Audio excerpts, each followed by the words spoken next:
अहिंसा, सत्य, अस्तेय मतलब चोरी ना करना, ब्रह्मचर्य, अपरिग्रह, ये बहुत छोटी छोटी चीजें, अनावश्यक चीजों को इकट्ठा ना करना, दैट इज अपरिग्रह, है ना। देन कम टू नियम, शौच, सुचिता, सुचिता मतलब स्वच्छता। So everyone talks about the suchita, स्वच्छता के बारे में तो कितना बात करते हैं, तो सुचिता, शौच, संतोष, तप, स्वाध्याय और ईश्वर प्रणिधान।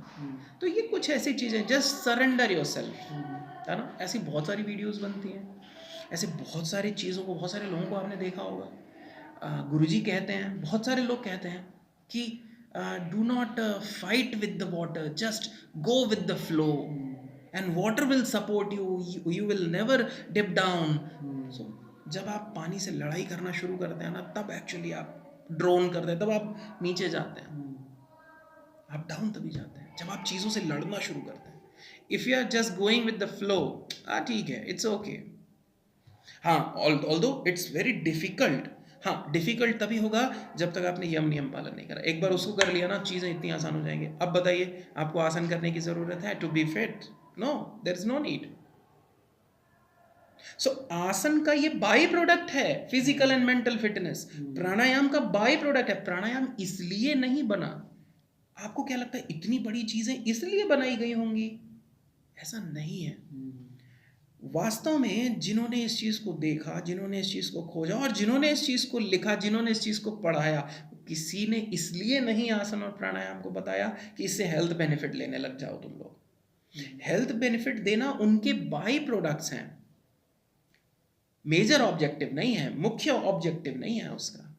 मैं यहाँ पे सर आपसे एक चीज़ पूछना चाहूँगा, क्योंकि मैं देख रहा हूँ कि मेरा पर्सनली हमेशा यही रहता है चॉइस कि मुझे अगर योगा सीखना है तो मैं जो एस्टेब्लिश्ड ऑर्गेनाइजेशन से, जैसे भारतीय विद्यावन है जहाँ मैंने थोड़ा बहुत बेसिक सीखा भी था, या फिर जैसे आर्ट ऑफ लिविंग आपने रविशंकर जी का बोला, मैंने उनके वहाँ भी थोड़ा सा 5 डेज उनका सुदर्शन क्रिया वो किया था। सदगुरु जी के पास भी जाने का मन है। यही मेरा एरिया रहता है, पतंजलि जो एस्टेब्लिश्ड है, या फिर गवर्नमेंट इंस्टीट्यूशन जैसे यहाँ पे आपका है, या फिर जो भी है लाल बहादुर शास्त्री दिल्ली में, ये रहता है। क्योंकि जब मैं आसपास देखता हूँ, चाहे ऋषिकेश है चाहे गोवा है, जहाँ पर भी ये RYT 200-300 चल रहा है, US yoga alliance, that is one thing. They are still covering various categories, but मैं कुछ पर्टिकुलर जब चीज़ देखता हूँ, जैसे कोई लोग हठ योगा को सिखा रहे हैं सिर्फ अलग से, कोई अष्टांग अलग सिखा रहे हैं, तो आप इसको थोड़ा सा अगर समझाएं फॉर द ऑडियंस के अष्टांग योगा क्या है और हठ योगा क्या है, क्या मैं दोनों को सीखना ज़रूरी है? These are all part of yoga that I understand, but क्योंकि these are taught in some schools कि आप कोई कोई हठ योगा का टीचर है, उसको हठ योगा ही आता है, या फिर मे बी उसी में स्पेशलिस्ट है। सो what is Ashtanga yoga, and how Hatha yoga is, Hatha yoga also has its own limbs. Ashtanga में 8 limb है, 8 section है, Hatha में शायद 7 है. So if you can really explain it for our viewers के. Look, these are the two different schools of yoga actually, and similar to that, we can hear the resonant sound of mantra yoga, jnana yoga, karma yoga, bhakti yoga, various There's schools. also nowadays vinyasa flow or No, no, something no, no. like that. Ancient. So, which are practiced and which are taught by some great saints, ना? जैसे श्रीमद् भगवद गीता में भगवान श्री कृष्ण अर्जुन के लिए ध्यान योग, ज्ञान योग, भक्ति योग, ज्ञान योग, ये सारी चीज़ें बताते हैं। तो वो हम कहते हैं कि भगवान श्री कृष्ण ने अर्जुन को बताया कुछ विशेष प्रकार के योग जो उनके लिए आवश्यक था। Now coming to the more recent time, जैसे आज से ठीक 5000 ईयर्स बैक श्रीमद् भगवद गीता में भगवान श्री कृष्ण ने अर्जुन को समझाया। नाउ कमिंग मोर फॉरवर्ड, तो वहाँ पर आते हैं तो देखते हैं कि 2300 BC, यानी आज से लगभग 2300 साल पहले स्वामी महर्षि पतंजलि हुए। महर्षि पतंजलि ने राजयोग की बात करी। क्यों? देखिए, अगर हम देखें तो जितना ओल्ड स्कूल है उतना उसको फॉलो करना डिफिकल्ट है, ठीक है। मैं आ रहा हूँ धीरे धीरे, मैं बताता हूँ आपको। महर्षि पतंजलि ने 2200 BCE में राजयोग बताया, मतलब उसका एग्जैक्ट डेट तो नहीं पता है, लेकिन वही लगभग एज रेंज हम मानते हैं। तो वहाँ पर जब उन्होंने उस चीज़ को बताया तो राजयोग बताया just only to calm down yourself, मतलब वहाँ पर आसनों का बहुत ज़्यादा डिटेल्ड हमें डिस्क्रिप्शन देखने को नहीं मिलता है। इवन प्राणायाम का, इवन धारणा ध्यान का भी बहुत ज़्यादा डिटेल्ड डिस्क्रिप्शन नहीं मिलता है। Now coming to more recent, लगभग in 12th century 1170 something, Swami Swatmaram ji came and described the Hatha Yoga Pradipika। तो वहाँ पर उन्होंने चतुरंग योग की बात करी, 4 अंग बताए कि हठ योग में ये भी है, षटकर्म है, आसन है, प्राणायाम है, 15 आसना बताए, बहुत सारी चीज़ें और बताई। उसको फॉलो करना, मतलब कम डिस्क्रिप्शन है, डिस्क्रिप्शन अवेलेबल कम है तो, और बहुत ज़्यादा डिस्क्राइब किया भी नहीं है चीज़ों को, मतलब वहाँ पर थोड़ा, लेकिन पतंजलि से ज़्यादा किया। यानी उसके बाद हम लोग धीरे धीरे चीज़ों को, जो हमारी समझने की क्षमता थी कहीं ना कहीं, या जो हमारा इंटेलेक्ट था वो डाउनफॉल हुआ, और इंटेलेक्ट डाउनफॉल होने के लिए ज़्यादा बोलना पड़ा। जैसे आज है, मैं पिछले 20 25 30 मिनट से बोल रहा हूँ, तो इतना ज़्यादा क्यों बोलना पड़ रहा है? अगर हम कोई ऐसी टेक्नोलॉजी डेवलप कर लें कि जस्ट हम शेक हैंड करें और यहाँ से यहाँ USB में सारा चीज़ ट्रांसफ़र हो जाए, तो क्या इतना ज़्यादा मेहनत करने की ज़रूरत है? इतनी एनर्जी वेस्ट करने की ज़रूरत है? सिमिलरली स्वामी स्वात्माराम जी ने जब हठ प्रदीपिका बताई तो इतना ज़्यादा बताने की ज़रूरत नहीं थी, लेकिन ठीक उससे 500 साल बाद, यानी 17th सेंचुरी में, समवेयर अराउंड 1630 1670, तो जब 17th सेंचुरी में महर्षि गेरंड आए तो उनको बहुत ज़्यादा डिटेल करना पड़ा, बहुत ज़्यादा, और सारी चीज़ों को उन्होंने बहुत ज़्यादा डिटेल किया। अब जब बात करेंगे हम, महर्षि गेरंड ने गेरंड संहिता बताई, और गेरंड संहिता में बहुत सारे आसन, बहुत सारे प्राणायाम, बहुत सारे षटकर्म यानी क्लेंजिंग प्रैक्टिसेस, धारणा की बहुत सारी टेक्निक्स है ना, बहुत डिटेल किया। तो क्यों करना पड़ा इतना ज़्यादा डिटेल, और पहले क्यों इतना डिटेल नहीं होता था? सोचने वाली बात है। यानी उनका इंटेलेक्ट बहुत हाई था, अभी इंटेलेक्ट उतना हाई नहीं है। तो जैसे जैसे इंटेलेक्ट डाउनफॉल हो रहा है, वैसे वैसे प्रैक्टिसेस और ज़्यादा इंटेंस होती जा रही हैं, ज़्यादा इलेबोरेट करनी पड़ रही हैं, ज़्यादा समझानी पड़ रही हैं। तो मैं इन सारी चीज़ों को ये बताना चाहता था, इसलिए बताना चाहता था कि ये जो पुस्तकें हैं, इन पुस्तकों के माध्यम से बहुत सारे योग बताए गए, और जिसकी बात आप कर रहे हैं वो डिफरेंट स्कूल्स ऑफ योगा है एक्चुअली, राजयोग और हठ योग, और इन दोनों के बीच में बहुत गहरा संबंध है। Hatha Yoga directly connected with the body, while at the same time Rajyoga is directly connected with your intellect, emotions, right. तो अगर इमोशन कंट्रोल कर लें तो हमेशा एक प्रशांत, मतलब एक ही स्टेट में आप हमेशा बने रह सकते हैं।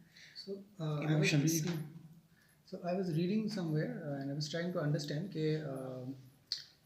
जो हठ योग है, हठ योग, how is it related to Ashtanga Yoga? Is Ashtanga kind of part of Hatha Yoga or is it like means Ashtanga Yoga जो है, that has been described in Maharishi Patanjali's Yoga Sutra, right? तो Ashtanga Yoga is something different है। हाँ, वो पूरा मन का योग है। वहाँ आसन प्राणायाम का जिक्र ज़रूर करते हैं, लेकिन कहते हैं स्थिर सुखमासनम, उतना ही। क्या मतलब कि स्थिरता पूर्वक, सुख पूर्वक, लंबे समय तक अगर आप किसी अवस्था में रह सकते हैं, दैट इज आसन। And why that is important? Because you need to do the pranayama. But the various physical postures, physical exercise, physical मेहनत करने की वहाँ बहुत ज़्यादा नहीं उन्होंने कुछ कहा, मतलब कोई भी आसन डिस्क्राइब नहीं किया वहाँ पर। उन्होंने कहा किसी भी एक अवस्था में जब आप लंबे समय तक स्थिरता पूर्वक रह सकते हैं, that is asana, just to calm down yourself. उसका इंक्लाइनेशन उधर नहीं है कि आपको बहुत ज़्यादा मेहनत करनी है, फिजिकल प्रैक्टिसेस करनी है। But Ashtanga at the same time has this 8 limbs जो आप बता 8 limbs हैं, लेकिन आसना is not elaborated there, while हठ योगा में आसना is more elaboration। क्योंकि आसन वहाँ पर बहुत ज़्यादा इसलिए हैं क्योंकि अभी के समय में आसनों की शायद उतनी ज़रूरत है, हमारा लिम्बिक सिस्टम उतना रेस्पॉन्ड नहीं कर रहा है। तो किसी बिगिनर के लिए क्या अप्रोच ठीक रहेगा, कैसे बिगिनर के लिए तो ऑब्वियसली उसको जाना चाहिए हठ योग की तरफ, लेकिन मैं ये कहूँगा कि हठ योग में सिर्फ आसन प्राणायाम प्रैक्टिस करके अगर आप चाहते हैं कि आप खुद को शांत कर सकते हैं, तो मुझे लगता है बहुत इम्पॉसिबल है. So what do you need to do? You need to understand the mental yoga also, which is known as Raj Yoga. तो जब आप राज योग को समझेंगे तो ऑब्वियसली वो आपका हठ योग अपने आप सिद्ध हो जाएगा. तो कहा भी है कि हठम बिना राजयोगो, राजयोगम बिना हठः न सिद्धः. ये दोनों एक दूसरे के बगैर सिद्ध नहीं होंगे. तो मॉरल ऑफ द स्टोरी ये है कि केवल किसी चीज़ की प्रैक्टिस नहीं करनी चाहिए. जो भी आपके टीचर्स हैं एक बार उनसे पूछिए, to attain the mental calm what should I do, what do I need to do to attain the mental calm, mental peace, that is important.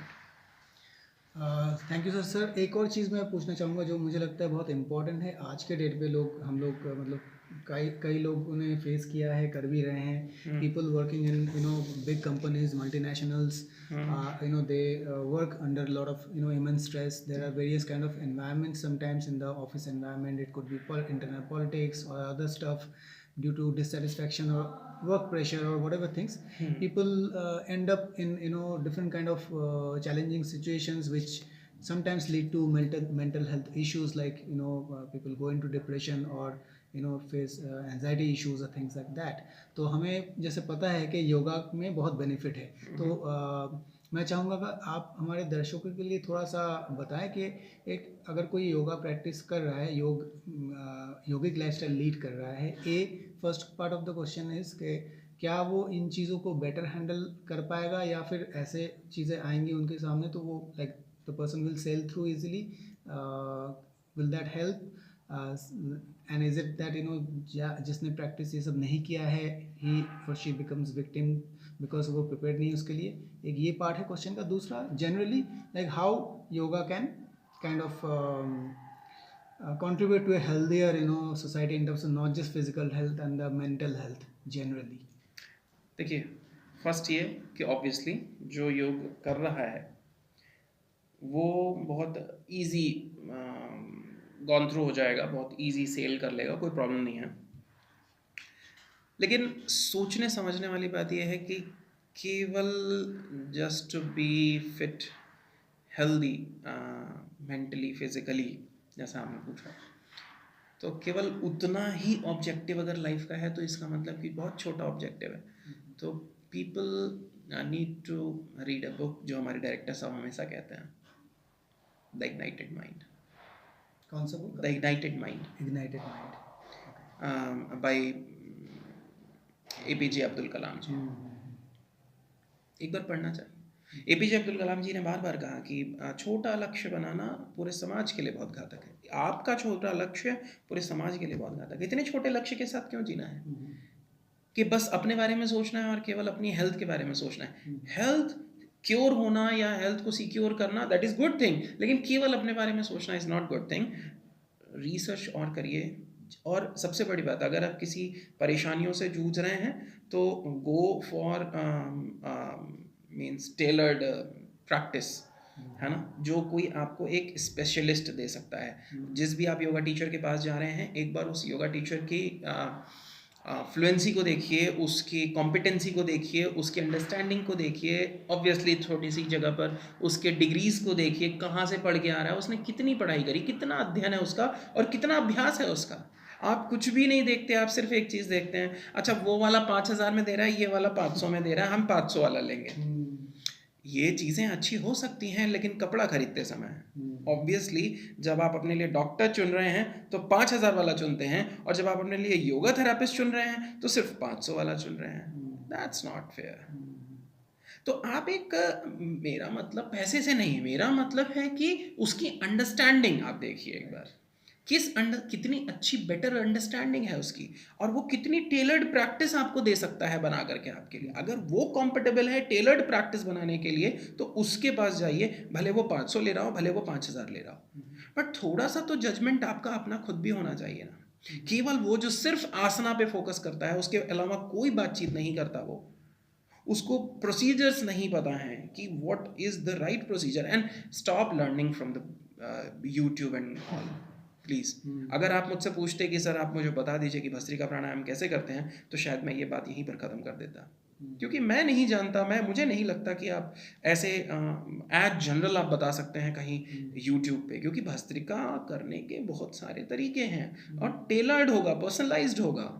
ऐसा थोड़ी है कि आपने मतलब पैटर्न तो उसका ऑब्वियसली एक होगा, लेकिन किस फ्रीक्वेंसी में करना है, कैसे करना है, क्यों करना है कि नहीं करना है, कितनी देर तक करना है, कितने राउंड्स करना है, ये सब के जवाब कैसे देंगे हम? दूरभाष से हमने सिखा दिया, यूट्यूब पे डाल दिया, लेकिन इसको सीखने के लिए एक आपके पास गुरु होना चाहिए।